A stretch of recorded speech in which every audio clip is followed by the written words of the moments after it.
You're sitting at your desk, coffee getting cold, reading an email from HR about a restructuring initiative. Your stomach drops.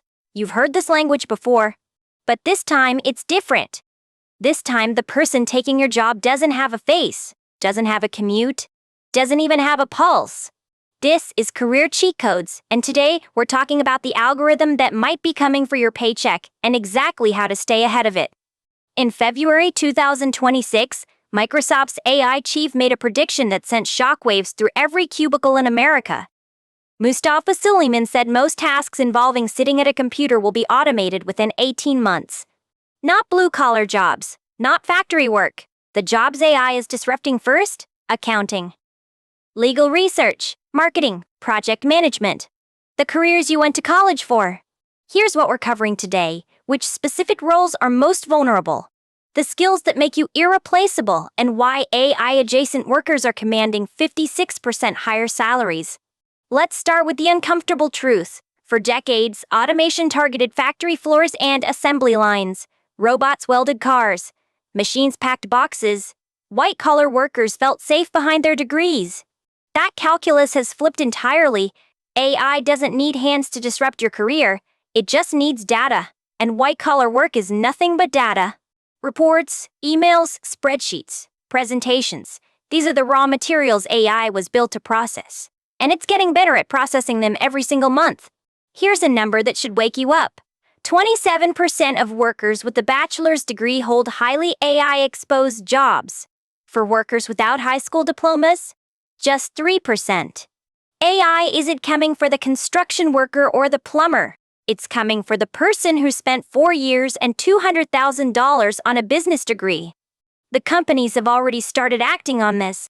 Last year, Salesforce's CEO made headlines when he cut customer support roles from 9,000 to 5,000 employees.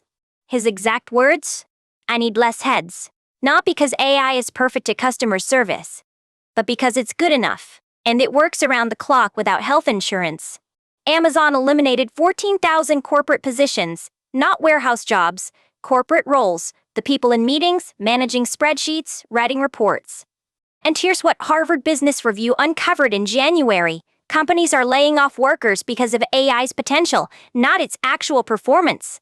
Think about that for a second. You're not being replaced by a robot that does your job better. You're being replaced by a spreadsheet projection about what AI might do in 2 years. In 2025, only 54,000 job losses were explicitly attributed to AI by employers. But researchers estimate the actual displacement? Between 200,000 and 300,000 positions. Companies aren't advertising these cuts as AI layoffs. They're calling them efficiency initiatives, restructuring, or strategic realignment. The language is new. The result is the same.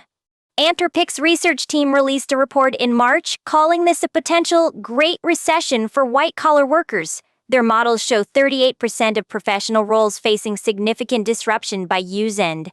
So, which specific roles should be worried? Let's get concrete. Accounting tops the vulnerability list.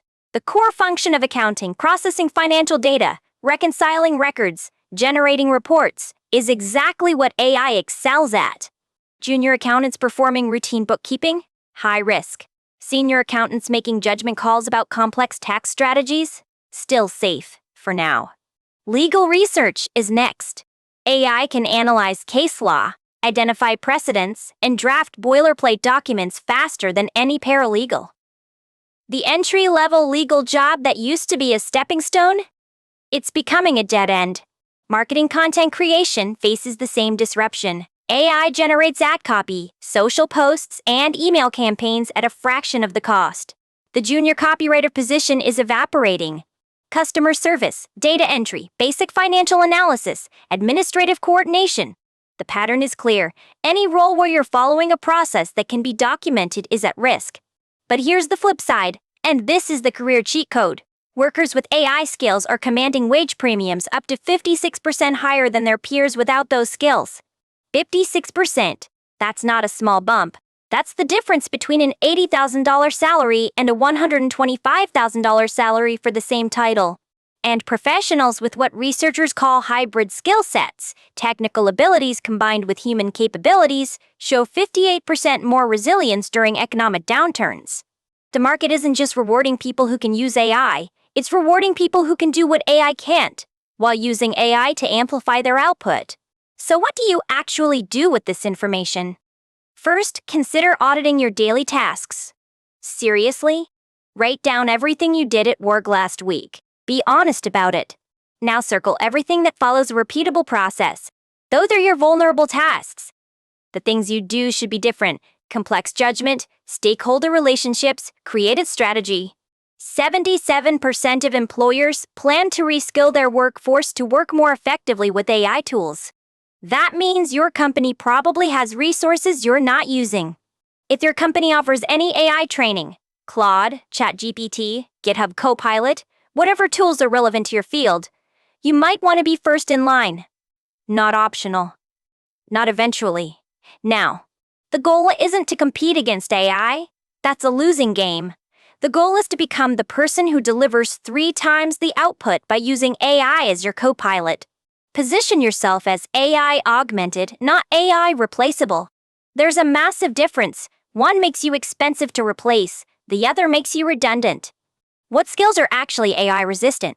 Complex judgment under uncertainty, the kind of decisions that require weighing incomplete information against competing stakeholder interests. AI can give you options. It can't own the outcome. Stakeholder management is another safe zone, navigating office politics, building coalitions, managing up.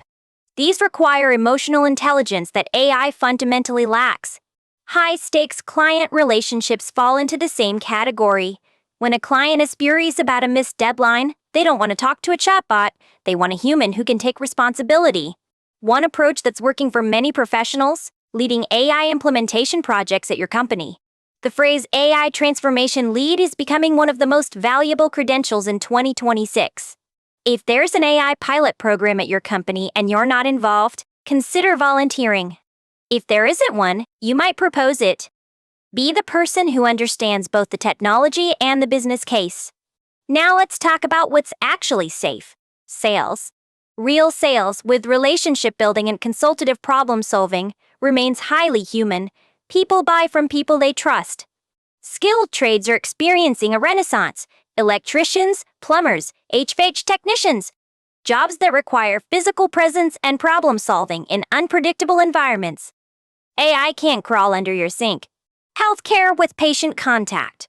Therapy, teaching, especially young children. These roles require human presence, touch, and emotional connection that no algorithm can replicate. The World Economic Forum projects 92 million jobs will be displaced by 2030. But they also project 170 million new roles will be created. 78 million net new jobs. But here's the catch: those new jobs require different skills than the old ones. The transition period will be brutal for people who don't adapt. If you're in accounting, legal research, or basic marketing, it might be time to start thinking about transitioning into strategic advisory roles, the people who interpret AI output and make judgment calls. Consider building your personal brand around judgment and relationships, not task execution. Anyone can learn to use AI tools. Not everyone can be the person clients trust with million-dollar decisions. Here's something that surprised me in the research. The biggest predictor of who survives disruption isn't IQ or credentials. It's adaptability. The willingness to learn new things when your old things stop working.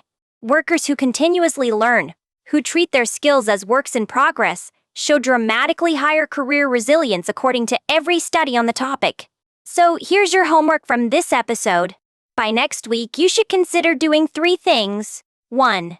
Audit your daily tasks and identify which ones follow a documentable process. 2. Sign up for at least one AI tool relevant to your work and spend an hour learning it. Not watching videos about it, actually using it. Hands-on keyboard. 3. Identify one person at your company who's leading AI initiatives and set up a coffee chat. Find out what projects are coming and how you can get involved. And if you found this episode useful, if this is the kind of career intelligence you want to stay on top of, hit subscribe. We cover strategies like this every week. The people who succeed in the next 5 years won't be the ones who fought against AI. They'll be the ones who learn to ride the wave instead of drowning in it. Remember, AI isn't taking jobs randomly, it's taking jobs with documentable processes. Your cheat code is to become the person who makes decisions about things that can't be documented. The relationships, the judgment calls, the creative leaps, the things that make you human. Those are your competitive advantages now. Use them. I'm your host. This has been Career Cheat Codes. Now go make your job AI-proof before someone else does it for you.